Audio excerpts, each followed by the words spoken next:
body, baby, show me.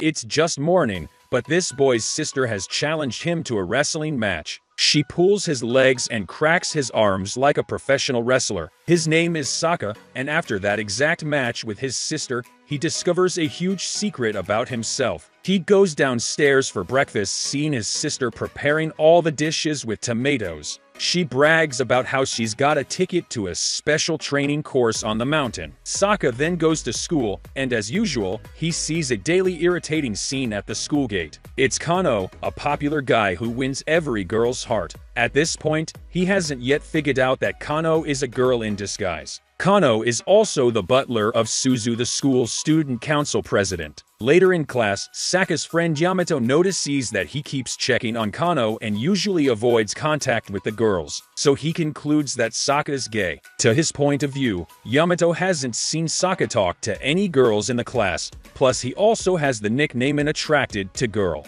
Saka wants to clear himself, but suddenly his stomach hurts so bad that he has to head right to the toilet. Here, he accidentally witnesses Kano using the toilet while sitting and sees her triangle panties. The two freeze in a sec, but surprisingly, Saka doesn't doubt Kano's true identity. Instead, he thinks this guy must be a pervert. As he leaves the toilet, all of a sudden, Kano from behind calls out his full name and hits him in the stomach. She scares Saka by saying that she'll erase his memories. Saka doesn't want to be beaten, so she quickly runs and hides in a lab room. But Kano doesn't miss her target. The two of them then have a severe fight until they drop a specimen jar. To save Kano, Saka pushes her down to the floor, and what will be, he touches her breast and eventually figures out she's a girl after being punched by her strongest fist. Kano holds a fire bottle and slowly approaches the boy. No matter how Saka begs her not to hurt him, Kano finally throws the fire bottle at his face. Saka passes out immediately. When he wakes up, he's already been taken to the school's medical room, but very soon, he notices an arm and both legs of him are locked to the bed. Seeing someone laying next to him, he pulls the blanket down, and it's Suzu, who's taking a nap on his bed. Saka's act has woken her up. She tells him that it's her that cuffed his hand and legs. Suzu also bribed the nurse so that they could stay there for a while. Saka straightly asks Suzu why Kano has to disguise herself as a boy. Suzu tells him a story about their family background and that Kano can only attend this school if no one figures out she's a girl. But today, Saka found out about it. Suzu then uncovers the next bed, where Kano is also tightened. Suzu knows that Saka is suffering from gynophobia, which makes his nose bleed whenever a girl touches him. She asks him if he wants to treat his fear of women. If he does, they can help him. But in exchange for the fact that Kano is a girl, he has to keep it a secret. Recently, Saka and Kano usually go to school together, attracting everyone's attention. No one knows that Kano is supervising Saka to make sure that he doesn't tell anyone about her secret. Yamato tells Saka that the S4 is making their move. S4 is the most powerful group at school and also a fan club for Kano. Some of Kano's fans are jealous of Saka and plan to teach him a lesson. But as they're about to attack him, another party whose aim is to protect Saka stops their way. Those people used to be from S4, but now they work separately from them. In fact, as the S4 members had different opinions about Saka and Kano's relationship, there was a conflict in the group, and they decided to leave. Suzu gives Saka a card that allows him to order Kano to do whatever he wants. After that, Saka and Kano go to a game arcade. Suzu thinks that this place is a suitable place for Saka to treat his illness. Kano gets changed and appears as a girl in front of Saka. The two start exploring the arcade. They stand in front of a claw crane machine, but Kano doesn't know how to play this game. In the evening, they sit on a park bench and talk to each other. Kano is curious about Saka's illness. He tells her that his mother and sister are into martial arts. Since he was young, he's been their boxing bag, and things kept going like that for 10 years. That's the reason he's afraid of the girls. Sake truly hopes he can get rid of this illness so that he can date a girl like other boys. Suzu calls Kano and tells her to continue on step 2. First, she approaches him and slightly blows in his ear, followed by other necessary steps. While she's pulling off her bow tie, Kureha shows up from nowhere and kicks Saka away. Turns out Kureha heard the rumor that her brother was dating a boy, so she decided to follow the two just to mistakenly consider Kano as a pervert. She then attacks Kano, but she isn't a match for Kano. As she loses, she bursts into tears and runs away in anger. That night, Saka comes home and can't find his sister anywhere. The next morning, Kureha doesn't want to look at her brother even once. Today is a school health checkup day, and all the boys gather to get changed in the same room. Kano usually does that in the toilet to hide from others. The first step in the checkup session is to take body measurements. Afraid that Kano's identity will be figured out, Saka volunteers to help her take the measurements. Of course, he can't avoid his nose bleeding. Next, it's his turn, but this year, a female nurse is in charge of taking his measurements. Saka is afraid his illness is getting worse. Kano volunteers to help him. When it comes to the heartbeat check, Saka also makes himself pass out so Kano can take advantage of the chaos and escape. At lunchtime, Kano asks Saka if she can join him.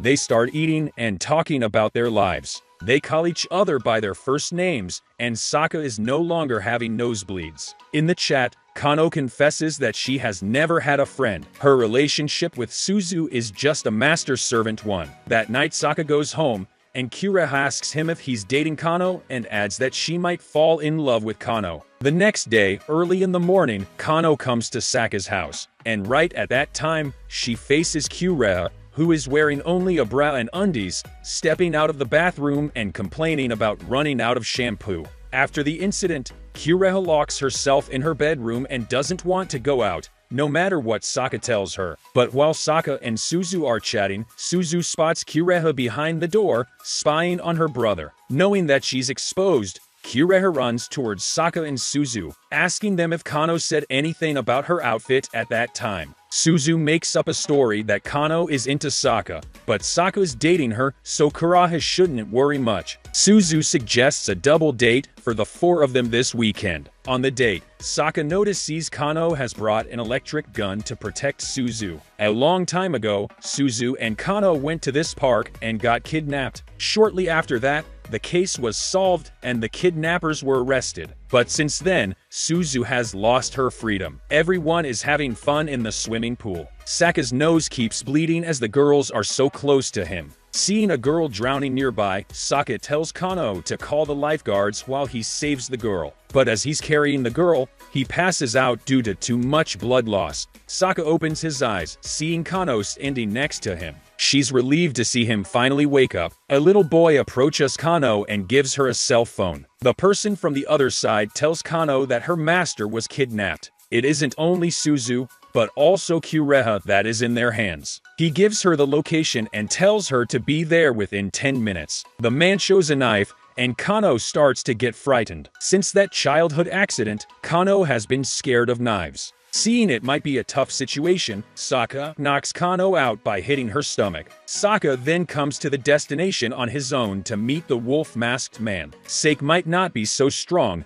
but he's used to being hit thanks to his mother and sister's practice sessions on him. As he wants to fight back, his fist barely hurts the man. After that, the man constantly hits Saka, and for the last move, the man pulls out his knife, aiming to finish Saka. Fortunately, Kano shows up just in time to block the man's move. The man reveals himself as one of those who kidnapped Kano and Suzu when they were younger. Kano attempts to get rid of her fear of knives and fights against the villain. They manage to break into the room where Suzu and Kara are being trapped. At this point, the man also catches up with them. He claps and takes off his mask. Turns out he's Kano's father, and the whole thing is just a play aiming to help Kano get rid of her fear of knives. Saka wakes up, seeing Kano's father in his room. The man says he doesn't like Saka very much and tells him not to mess around with his daughter. Suzu steps in and asks him to give her and Sako some time. Kano is the closest person to her father, so the old man always wants the best for his daughter. As Kano's mother passed away, and Kano took over her position as Suzu's butler. Finally, Suzu doesn't forget to thank Saka for what happened today. The next morning, Saka is making his favorite ramen dish when Kano knocks on his door and tells him she wants to stay to serve him. Suzu calls Saka and asks if he accepts Kano's request. Kano tells Saka that she was expelled from Suzu's mansion yesterday and her wallet was stolen, so now she's got nowhere to go. Saka tells Kano to come in and shares his ramen with her. Saka is home alone as his mother is abroad and Kara is at the camping site. This is a holiday week, so after breakfast, Saka goes to sleep. Seeing Saka's unhealthy lifestyle, Kano thinks she's got to put him on track. At the same time, Suzu also comes to Saka's house. She says she won't stay here for free, plus she'll be a servant, like Kano. Saka tows Suzu's luggage out and tells her to leave as they're enough just having Kano. That causes a fight between Kano and Suzu to find out who is the better servant for Saka. Round 1, Suzu wins thanks to her massage skills. In round 2, as Suzu is feeding Saka, he passes out. They measure his body temperature and see that he's caught a cold. When he wakes up, Kano is bringing him a pot of congee. She opens the lid to show in front of Saka's eyes a dish with chilies all over. She feeds him spoon by spoon, and the only thing he wants right now is to get away from this hot dish. Kano then locks him in his bed. She does everything to treat his fever, but it seems that her way is a little bit extreme. Saka hopelessly thinks that he would be over before his fever would. At this point, Suzu tells Saka that she came here to bring Kano back. They then meet Kono's father, who is very pissed off at Saka because his beloved daughter is having a cold war with him after the kidnapping incident. As the man is about to attack Saka, Kano shows up just in time to stop him. Saka tells her to make up with her father, but Kano is worried about Saka. That time when Saka passed out, Kara cried a lot, thinking that he must have died. The scene reminds her of the time when her mother passed away. Saka assures her that he won't be dying that easily. He fires Kano and gives her back to her former master, Suzu, and then he blacks out due to energy draining. The next day, Kano and Saka have a conversation on the school's rooftop. Kano says her friends are special to her, and she doesn't want any of them to die. Her father has a fever, and although she's a little reluctant, she must visit him. Before leaving, she doesn't forget to thank Saka for helping her the whole time. Saka is startled by Suzu. Suzu feels something odd about Saka and Kono's situation, as this is the first time she's heard Kano thank someone other than her. Then Suzu gives him her first kiss. The next morning, while on the way to school, Saka is hit by a girl riding her motorbike, causing him to roll on the road. Fortunately, his body's been trained enough so he's just got some small scratches. The girl fainted but very quickly gained consciousness. It's too bad that his glasses are stuck under her skirt. He wants to get it back, but the girl considers him a pervert, so she attacks him. Luckily, he's the master at this dodging game and finally gets to have his glasses back. The girl introduces herself as Usami. Following her self-introduction is a kick right in his stomach, which knocks Saka out immediately. Saka wakes up and finds himself in the school's medical room. Kano, who is sitting next to him, asks him if he's okay. Earlier, on the way to school, Kano found Saka lying on the road, so she brought him here. She also adds that he made some weird noises in his sleep and that she notices Kano is trying to hide from Suzu since the end of the Golden Week. Saka thinks of what happened that day, but he can't tell Kano about it. Suddenly, Kano, with her blushing cheeks, says she wants to go to the school festival with Saka. Suzu is the student council president, so she'll be busy that day, and Kano has no other friend to go with. Saka's acceptance of her question makes her day. Then Saka tells her about his first kiss being stolen and wants a second chance. Kano misunderstands his words, thinking he wants her to kiss him. While the two are about to kiss, Suzu pulls the curtain aside and interrupts them. She says they should be more careful as they are still at school and Kano is under a boy identity. Saka wants to go home,